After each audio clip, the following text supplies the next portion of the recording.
All right, ladies and gents, welcome back today, guys. Listen, we went long last time, so we're not going to go very long today. Um, we're going to talk about nuclear power more than anything. I have a little clip for you, but I assume, probably, maybe wrongfully, I bet some of you guys know about nuclear power, but some of you guys don't. Nuclear power is incredibly important to a few other countries as opposed to ourselves. We have about 100 nuclear power plants in the United States, and that number actually is just going down because of all of the recent issues that nuclear power has faced. The concerns of a nuclear meltdown are just too real. And if you don't believe me on that, like I said, I've mentioned this before in this class. Chernobyl is just an amazing. I'm going to show a clip of Chernobyl today. That's the place in which the Chernobyl reactor in Russia um, underwent a meltdown, and there was a subsequent explosion. The core was ripped open, and to this day there is still radioactivity in Chernobyl because of it. People are scared of that, rightfully so. Let's say we had a nuclear power plant in Alton and that happened. We would never be back to Alton, okay? Ever, not in our lifetimes. And if it happened while we were here, we'd probably, and I don't mean this to be like funny or anything, but we'd probably all be dead. And that's not because you would be part of the explosion or anything. It's because the neutrons that were flying through the air, the radiation that was flying through the air, would basically rip your cells apart. You'd get radiation poisoning, or if you were lucky enough not to die that tragic death, and it's probably the worst death that you can imagine, you would die several years later from acute cancer uh, of probably multiple organs, which would cause multiple organ failure. It just, I mean, it's really horrible. And when people see that and they hear about that and they hear about the statistics of it possibly happening, they don't want to build a nuclear power plant. You can kind of understand that. And there's an understanding to that, but there's also just a downside. It's sad. It's unfortunate that that's kind of where we're at with this, because this is such an amazing thing that we've been able to figure out. If we could just figure out how to do it and not have that risk, that would be awesome. But most companies are not putting any sort of energy or money into development of better safety precautions. What they're doing instead is they're trying to develop fusion, which if we had a fusion reaction blow up, a reactor blow up, nothing really bad would happen at all. So it's obviously a much better situation. Hopefully, within the next 20 years, that's what they always say, we will have that, and we will have unlimited, pretty much free energy for everyone, and it'll just be, rainbows and hugs all the time. All right. Let's go ahead and pray real quick, and we're going to get into nuclear energy and kind of talk about it, why it's dangerous, why it's really cool. But bow with me. Lord God, I just thank you for this group. I ask, Lord, that you help me be quick today, that you help me to get the information across and finish this chapter up, Lord. In Jesus' name I pray. Amen. All right, so it, of course, the reason it's radioactive, the reason it's dangerous is because it uses a radioactive isotope at its core as its main fuel source. That is uranium 235, which is an isotope, of course, of uranium. 235 is the number of neutrons that this particular isotope of uranium has. Now, what happens? This just kind of gives you a general overview of what's called fission, which we have here. I should probably have highlighted it. I did not. I didn't bold it. This is a nuclear reaction in which a neutron strikes a relatively large atomic nucleus, that being of uranium 235, okay, which then splits into two or more parts, releasing neutrons and huge amounts of energy. So here's the deal. When it comes to, and if anybody's had chemistry, or especially chemistry probably with Mr. Walters, AP chemistry, you know this. Anytime you break or build bonds, energy is going to be released. Okay? So if you take if you do that at the nucleic level, if you take the nucleus of an atom and you break the nucleus apart, the strong nuclear force that is keeping those neutrons and protons together, when that breaks apart, it's a huge force. So it releases a ton of energy. Okay, what nuclear power tries to do, what nuclear generation tries to do, is it basically tries to create this reaction, but then control it. Now, here's the hard part of that. This reaction is the same reaction that we use in atomic weaponry. Okay, which means that if you drop a bomb, a nuclear bomb and it goes boom and you get that huge mushroom cloud and all that energy is released. That's basically what we're trying to harness. Okay? And we're trying to control it. We're trying to manipulate that reaction. That's not easy to do. Now, granted, we have a pretty good track record of manipulating and harnessing power from explosions. Okay, that's how your car runs. There's hundreds of tiny little explosions every single time that piston goes down. But gasoline is much easier to control. You can contain it in steel, basically, or even aluminum, some sort of metal. It's easier to control than nuclear fission. And the reason nuclear fission is so hard to control is because the temperatures are just so high. So they have to cool the reactor. They have to input things called control rods, which we have down here at the bottom. These are cylindrical devices that can be inserted between the fuel rods. The fuel rods are what hold this uranium-235. And what they do is they try to stop the flow of neutrons. Basically, they're the buffer that helps slow down this controlled explosion, if you will.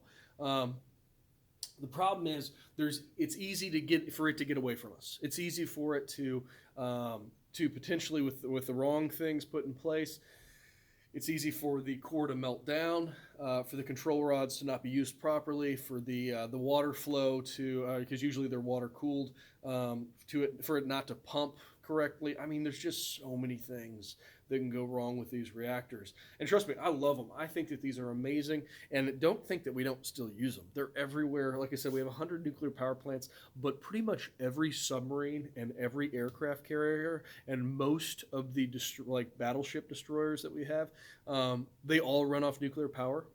So it's not like this is a technology that is dead to us. It's not at all. We use it all the time. We just don't hear about it as much. We use it a lot of times in military sort of aspects, and the general public just doesn't really care about the military. We're just kind of like, yeah, just go and you do your thing and protect us. That's all we care about. But yeah, this technology is still utilized throughout the world. France, I think I read in the book, France is like 80 or 90% of their electricity is generated through nuclear power. So it definitely gives countries, we have this wide range of resources because we're huge. We're like third, fourth largest country, something like that.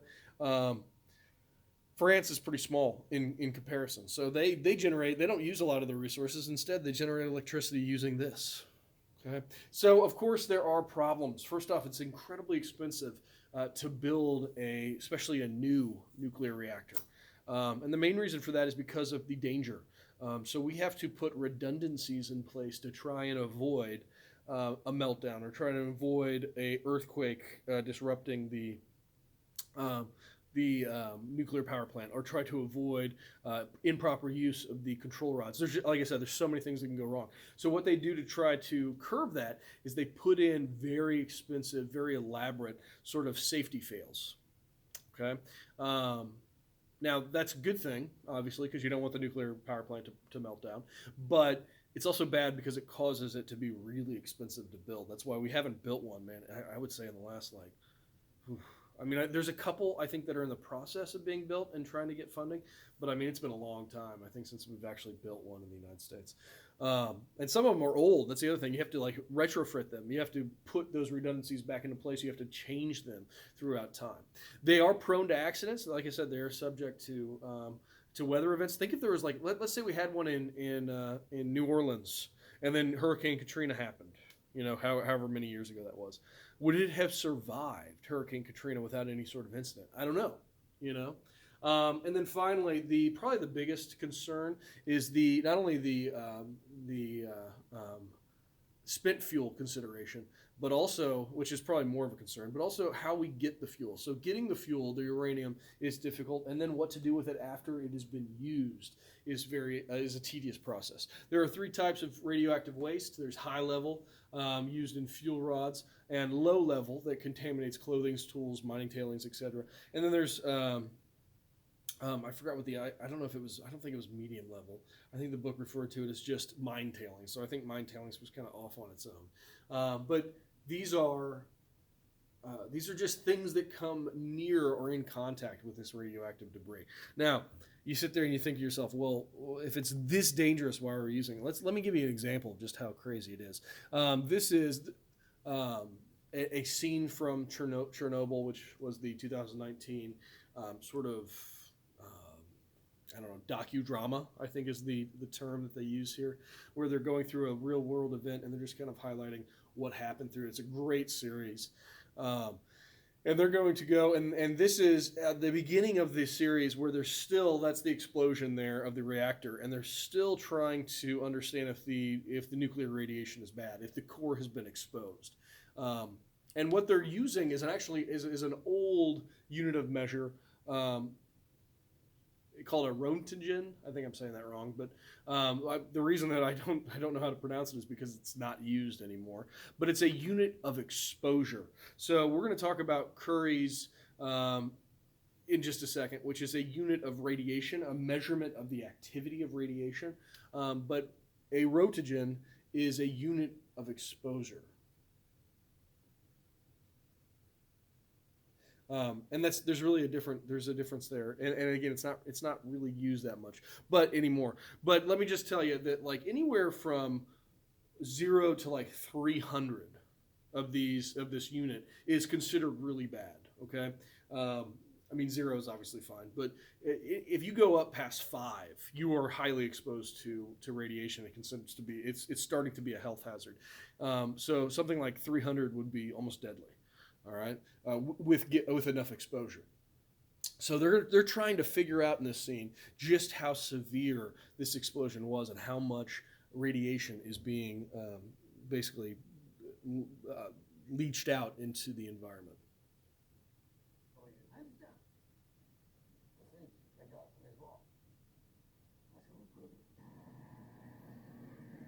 Our high-range dosimeter just arrived.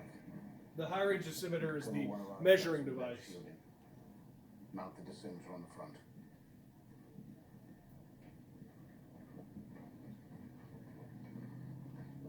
Have one of your men get as close to the fire as you can. Give them every bit of protection you have, but understand that even with lead shielding, it may not be enough. Then I'll do it myself.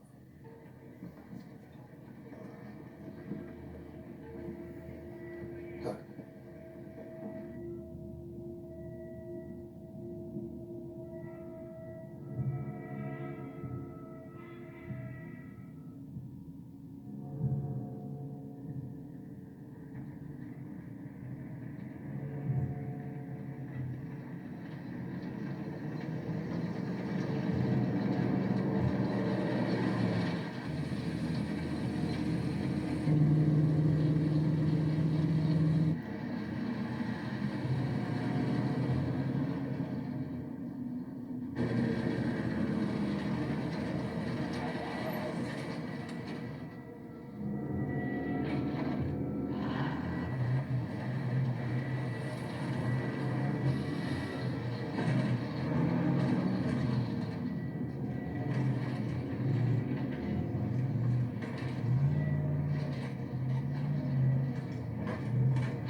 He's back.